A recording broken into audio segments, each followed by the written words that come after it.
Bonjour, je viens vous présenter l'horoscope de la semaine du 9 juin 2025. Déjà. Pourquoi je dis déjà? Enfin bon, je passe vite, hein, maintenant je vous l'ai fait 100 fois. Bon, il y a des changements cette semaine, et puis pas qu'un peu, pas qu'un peu. Voilà, je vous avais dit que je vous en parlerai cette semaine. Bon, tout pour que vous ayez l'info centrale, Jupiter, planète de la chance, du positif, de l'optimisme, mais aussi de la propension à accentuer les choses. En général, c'est plutôt bon, rarement mauvais, si ce n'est sous forme d'excès. Mais Jupiter qui change de secteur, ça arrive une fois par an. Donc une fois par an, on va parler d'un élément qui est important, c'est un gros truc Jupiter, je crois que ça fait 12 fois la Terre, enfin bon, c'est vraiment une influence qui est considérable sur notre humeur morale, qui nous permet de voir la vie des bons côtés, et puis on va voir ce que ça donne pour chacun, hein. Il y en a qui vont être gâtés, d'autres qui vont devoir faire attention aux excès, à ne pas grossir, attention aux sous quand c'est excessif, aux dépenses, mais sinon globalement, son influence elle est plutôt sympa. Il y en a vraiment qui vont être gâtés, qui vont être contents, mais bon, j'y viens. Alors, qu'est-ce qu'il y a? Et puis après, pour terminer, je vous parlerai de l'influence de Jupiter par secteur. Parce que nous avons, comme il fait un signe par an, on a une forte chance d'avoir tous des Jupiters à des secteurs différents. Sauf si on est né la même année. Bon, voilà, c'est l'idée. Alors, commençons par le Soleil dans l'ordre. Le Soleil démarre la semaine à 18 degrés des Gémeaux. Donc très bien. Donc lundi 9 juin, il sera à 18 degrés des Gémeaux. Mercredi 11 juin, il y aura une pleine lune. Donc je vous ai fait une vidéo dédiée, donc je ne vais pas vous en faire un roman maintenant. Mais sachez que si vous avez des planètes en Gémeaux, en Sagittaire, en Vierge et en Poisson, dans la nuit de mardi à mercredi, ça risque d'être un peu plus court, hein, comme c'est le cas souvent lorsqu'il y a une pleine lune. Et puis au-delà de ça, regardez ma vidéo, quoi. Elle est à côté sur la chaîne, vous ne pouvez pas la louper. Voilà, c'est la pleine lune, vidéo pleine lune. Au-delà de ça, donc très bon, le Soleil en Gémeaux apporte globalement pour la semaine des bonnes énergies pour mes signes d'air, hein, profitez-en, c'est encore le cas, 18 degrés pour lundi, il est là encore pendant 12 jours, jusqu'à 30 et qui passe en Cancer. Donc très bon anniversaire, mes deuxième et troisième décan Gémeaux, comment ne pas vous souhaiter un bon anniversaire à vous qui avez Jupiter sur votre tête jusqu'au 9 juin. On va y venir. Donc très positif pour mes signes d'air en matière de vitalité, hein, Gémeaux, Balance, Verseau, Bélier, Lion, hein, les rapports de conjonction 60 et 120 degrés. Très bon pour la condition solaire pendant toute cette semaine-là pour vous 5. Peut-être une très légère fatigue pour les troisièmes décans, comme je l'évoquais à l'occasion de la pleine lune qui arrive mercredi, pour mes troisièmes décans Sagittaire, mes troisièmes décans Vierge et Poisson. Voilà, hein, nous trois, je nous cite, sommes dans l'angle de la pleine lune, mais bon, c'est très passager, éphémère, rapide, parce que la pleine lune, on sait, elle dure quelques heures, hein. La lune accomplit un cycle de révolution à hauteur de 13 degrés par jour. Donc, allez, la veille et le lendemain, c'est parti. C'est ce qu'il faut se dire, c'est très léger.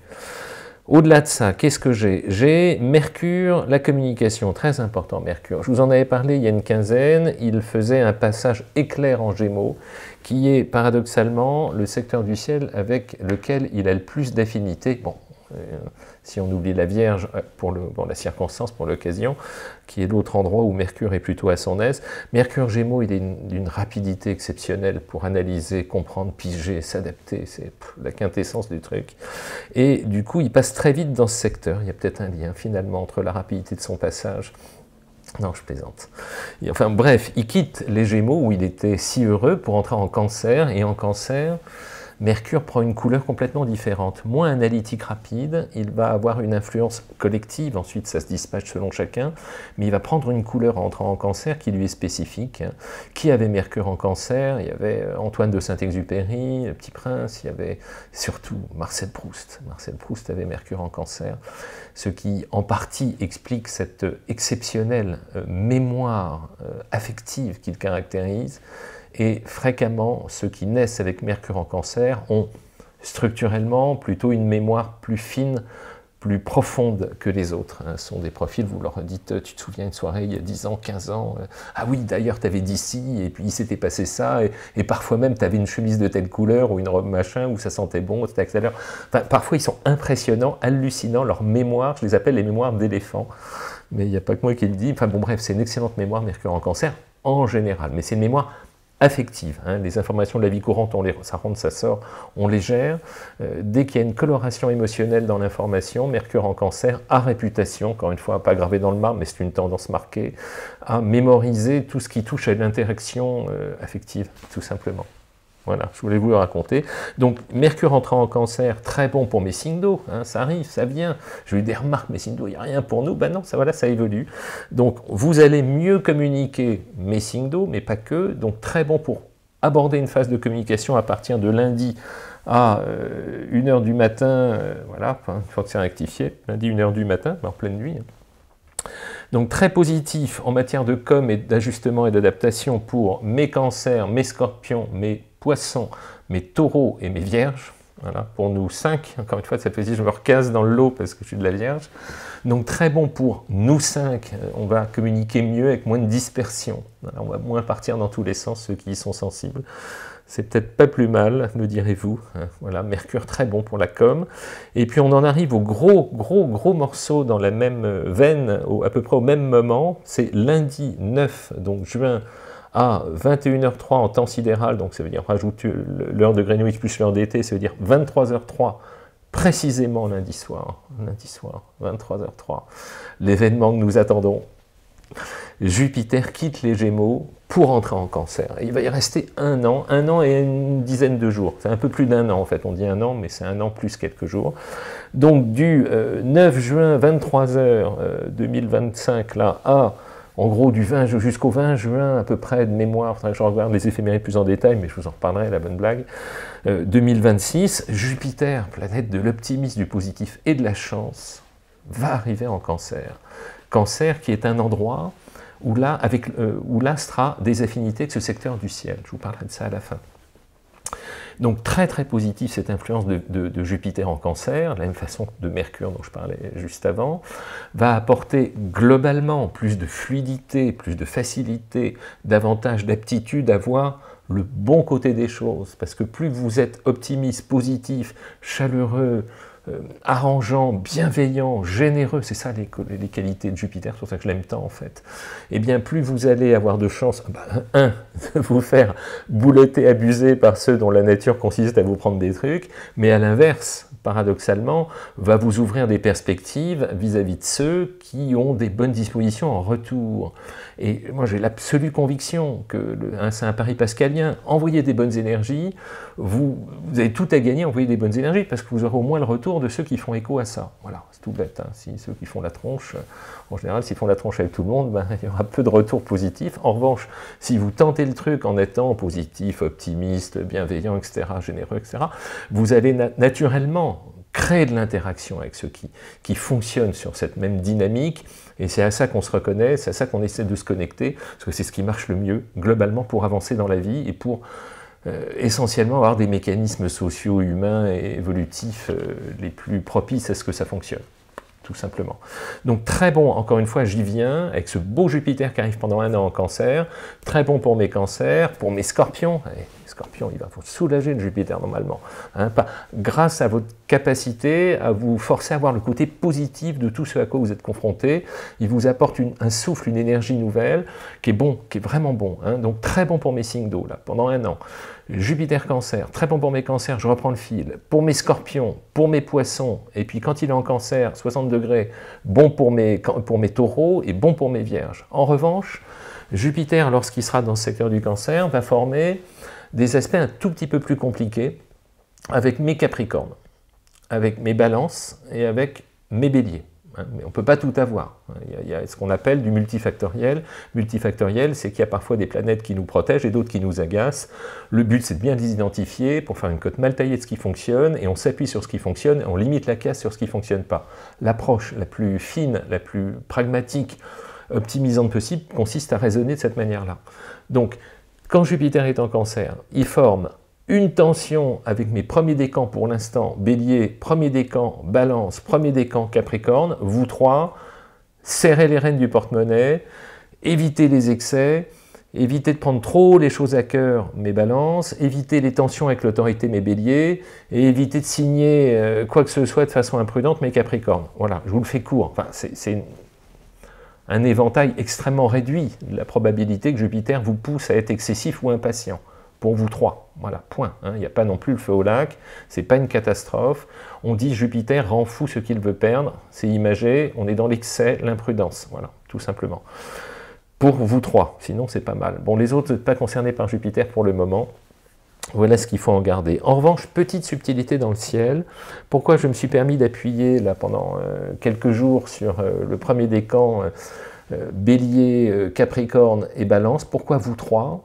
Parce que certes, Jupiter vient de rentrer en Cancer, donc il forme deux carrés, une opposition avec vous, mais il va réveiller, de par son passage, ce qu'on appelle une sorte de transit relais, c'est-à-dire qu'il rajoute une couche sur une conjonction qui est actuellement en tout début Bélier. Cette conjonction, c'est Saturne et Neptune. Donc il va être en carré, en bagarre, avec la double conjonction Saturne-Neptune.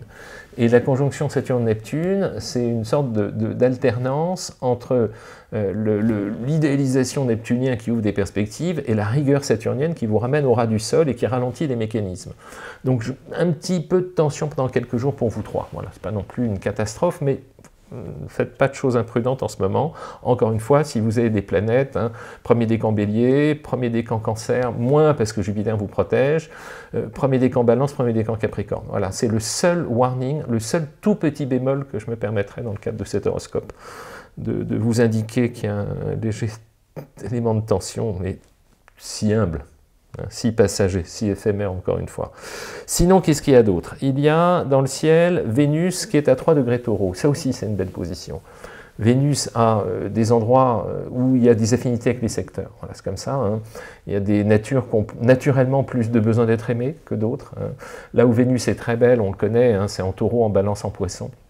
Donc si vous avez une Vénus dans ces secteurs-là, naturellement, Vénus va remplir sa fonction à maxima, qui va consister à être souple, arrangeant, affectueux, bienveillant, solutionnant, encaissant, arrondissant, simplifiant. Voilà, que des bonnes énergies vénusiennes, c'est sa fonction, c'est le job de Vénus. Donc quand on est dans des endroits heureux comme ça, c'est plutôt sympa parce qu'elle remplit sa fonction naturellement. Mais ce même besoin d'affection, d'amour, de souplesse, de douceur, de calme et de bienveillance se paye. Ça dépend sur qui on tombe. Quand on a la chance d'avoir une de ces Vénus-là, on est plus charmant, mais on peut aussi se faire plus beloter. Voilà, je vous dis ça comme ça. Donc très positif pour mes taureaux, max de charme en ce moment mes taureaux, mes autres signes de terre aussi, vous voyez, ça compense. Regardez, quand Vénus est en taureau, elle apporte beaucoup de charme à mes taureaux, elle apporte aussi beaucoup de charme à mes vierges et à mes capricornes. Mes capricornes, vous tapez l'opposition de Jupiter, mais vous avez le trigone de Vénus. L'un et l'autre, ça se compense. Ça se compense. Voilà, c'est ce qu'il faut se dire. Jouer sur le charme. Donc très bon aussi pour mes poissons, parce que Vénus forme avec vous un angle de 60 degrés, et mes cancers, ça en fait un de plus pour vous. Donc c'est que du bénéfice, mes cancers, les périodes qui arrivent là. À vous de saisir. Ce qui ne fait rien n'a rien. Si on joue sur âne, il n'y a rien qui bouge. Moment de retrousser les manches, et justement à ce sujet, retrousser les manches, je vais à présent vous parler de la planète rouge Mars, qui démarre la semaine à 26 degrés du Lion. Mars en Lion, moteur, ça fait des mois, des semaines qu'il est là. Donc, troisième décan du Lion pour Mars. Si vous avez des planètes en signe de feu, genre Bélier, Lion, Sagittaire, Gémeaux ou Balance, la planète de l'action est de votre côté. Elle vous invite à retrousser les manches comme j'aime tant le faire. Voilà, j'ai mis une chemise exprès, Mars qui est là. C'est le moment de déployer vos énergies. Pas par à coup, parce qu'en Lion, il peut être violent, brutal, impulsif et en boule.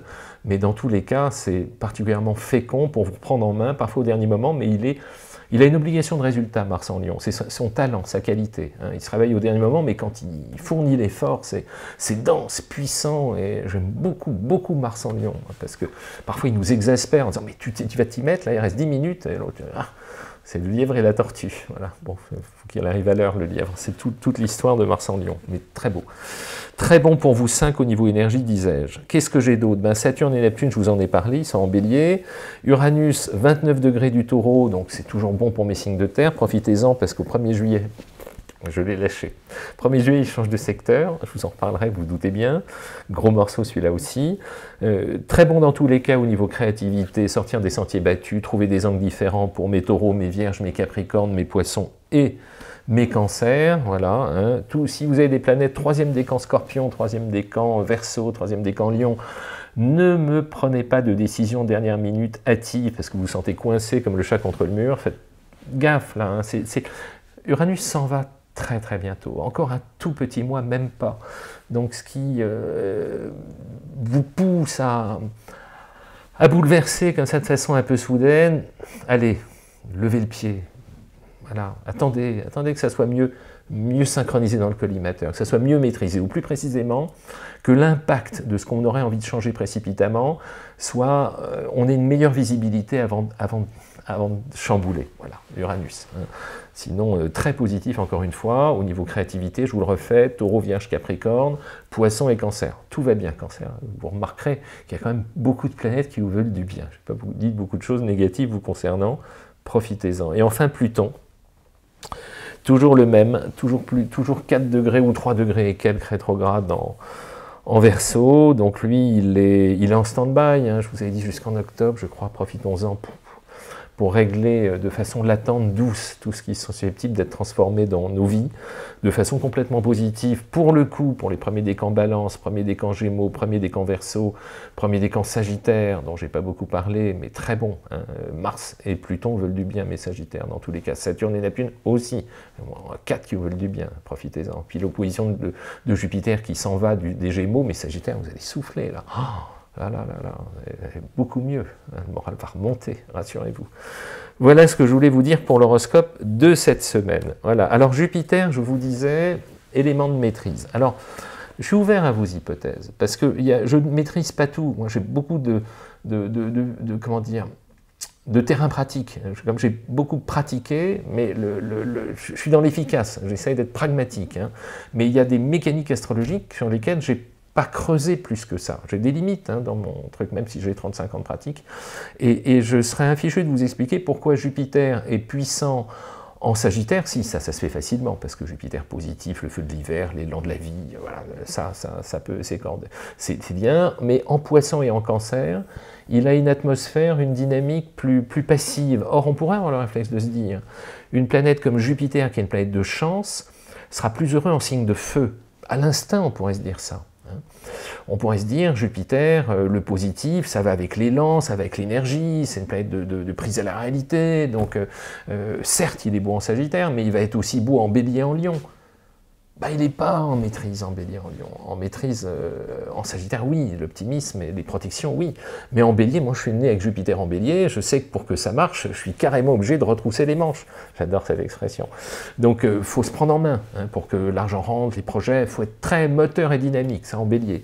En Lion, peut-être qu'il a une capacité à rayonner sous forme d'autorité, donc c'est une chance qui peut être distanciée, qui peut être tributaire d'une ambiance, d'une atmosphère, d'une autorité qu'on va incarner et qu'on va vous accorder ou pas, c'est plus subtil, vous voyez. Et puis on se dirait, ok, ben à ce moment-là, il est bon dans les signes de terre, Jupiter. En Taureau, ben, signe du concret, Taureau, pognon, ça va bien avec. On se dit, tiens, sens du concret, sens du plaisir, ouais, pourquoi pas. Il est pas mal en Taureau, faut dire. En Vierge, parce qu'il est opposé au Poisson, donc il va être plus économe, plus prudent, il va prendre moins de risques en Vierge. Peut-être pour ça qu'il est un peu fragile. Après, on se dit en Gémeaux, opposé au Sagittaire, il risque de se disperser. C'est tout le problème de Jupiter en Gémeaux, c'est qu'il y a énormément de possibilités de chance, parce qu'il est opportuniste, malin, futé, intelligent, adaptable, mais du coup, peut-être qu'en Gémeaux, il se disperse, il se dilate, il se diversifie, il ne saisit pas tout le temps tout ce qui passe à sa portée, parce qu'il le gâche peut-être quelque part. Hypothèse. Hein. Et puis en Cancer, on se dit, bah oui, mais pourquoi est-ce qu'il est beau en Cancer? À ce moment-là, c'est les protections familiales, les environnements émotionnels et affectifs qui peuvent être constructifs sur le plan financier. Il y a peut-être un lien. Et du coup, en Capricorne, qui sont des bosseurs, laborieux, il faut mériter son effort, on ne va pas saisir la chance. On va dire quand on a de la chance, mais Capricorne, en général, ils se disent, la chance, c'est quoi? Je me méfie. Anguille sous roche, peut-être de mauvaises surprises à la clé. Enfin bon, ils sont plus prudents, plus circonspects, moins passifs quelque part. Peut-être pour ça qu'ils sont moins aptes à être à l'affût des bonnes opportunités. Ils préfèrent mériter mes Capricornes. Bon, voilà, c'est un petit tour sur Jupiter comme ça, pour échanger entre nous, sur l'idée, sur le concept. Voilà, vous me direz si vous vous sentez chanceux dans la vie. Moi, je vous ferai un truc sur la chance un jour. Voilà. Allez, très vite, je vais terminer par des citations que j'adore, hein, bien évidemment, que vous m'avez fait parvenir. Merci encore à chaque fois. La première, elle est de Valérie, elle est de Steinbeck. Alors Valérie nous écrit « Et maintenant que tu sais que tu n'as pas besoin d'être une personne parfaite, tu peux faire de ton mieux pour être quelqu'un de bien. » Ah, je l'adore celle-là, absolument. Et maintenant que tu sais que tu n'as pas besoin d'être une personne parfaite, tu peux faire de ton mieux pour être quelqu'un de bien. Belle. Une autre d'Adrien qui nous cite Sagan. Ah, François Sagan. Alors, j'ai aimé jusqu'à la folie, avec Vénus Taureau ça, j'ai aimé jusqu'à la folie ce que certains appellent la folie, mais qui est pour moi la seule façon d'aimer. Et enfin, une dernière de Jenny, elle nous cite Bouddha, pas rien. Hein. Accepte ce qui est, laisse aller ce qui était, et confiance en ce qui sera. Voilà ce que je voulais vous raconter aujourd'hui. Mille merci pour la gentillesse de vos messages, pour vos adorables citations, pour toutes les bonnes énergies qu'on partage. Et puis, bienvenue à Jupiter en Cancer. Moi, je m'en fais une joie. Il quitte un endroit où il était en chute pour arriver à un endroit où il est en maîtrise. En général, on peut espérer que les énergies soient meilleures, enfin, ceux qui sont concernés. Merci.